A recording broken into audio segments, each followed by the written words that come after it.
Welcome again to Scott Bell with Five Before You. Just want to talk about some lights in the sky.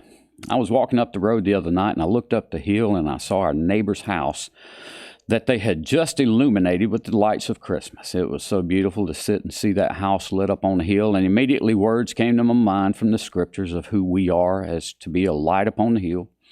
And then I got to reading some articles and I got to thinking about this time of the year. And in 1719, the people of New England saw for the first time in recorded history a very odd and awe-inspiring display of lights in the heavens.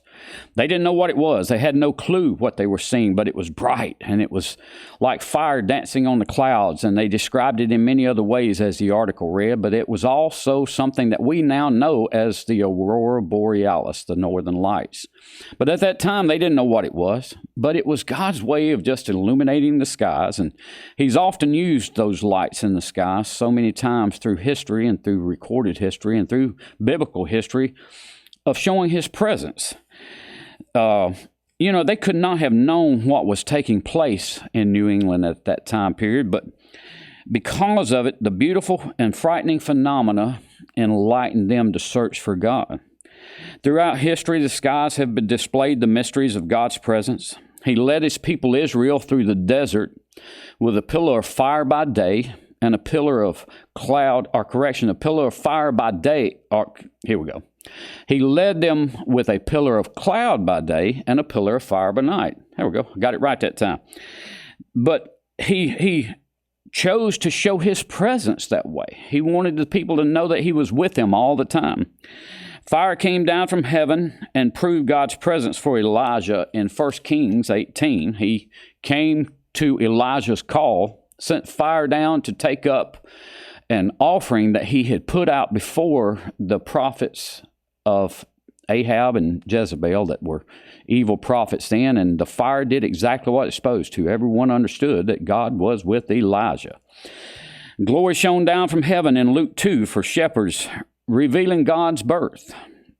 A star shining from heaven led wise men from 1,000 miles away to find a toddler king. And in return, those Magi, the ones that had followed so far this star looking for this king, was able to save the king's life because they went back another way and didn't go back and tell the king, who was in turn going to kill all of those children under the age of 2. So God always wants us to be looking up to Him, looking for His light, looking for His guidance. In Acts 9, 3-4, we read that a light came down from heaven and it blinded Saul on his way to Damascus to kill more Christians. Now, this light came out of nowhere, but it was so profound that as Christ spoke to him through this light that it changed Paul's life forever, because he became known as Paul, and he affected the greatest ministry and spread of the gospel in the New Testament as unimaginable.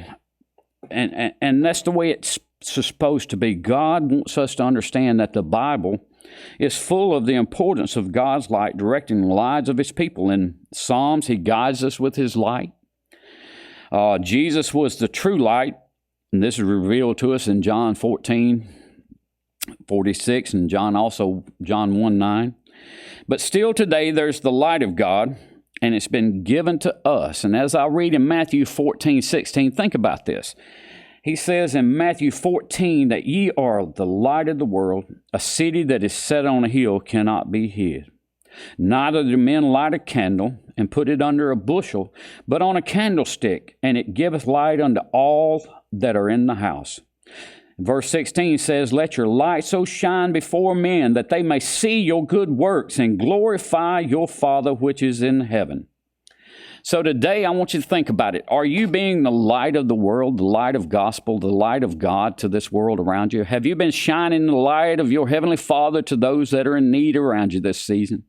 I encourage you to look to His Word, but also to look to the skies from whence cometh our salvation. Our salvation cometh from the Lord, and He is waiting on you to look to Him.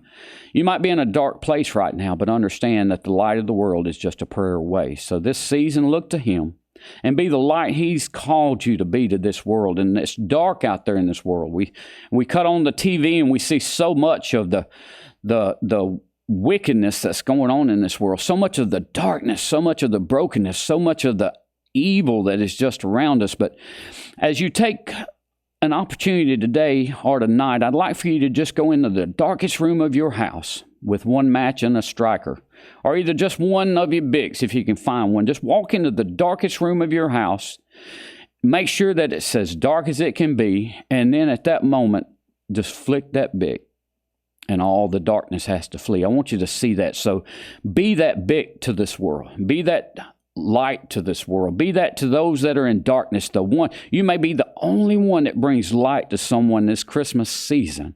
So be ready in instant and in season. And when God gives you an opportunity, you be the light of this world, to this lost and dying world. For He's good at illuminating the way. And He may use you. All you got to do is be willing.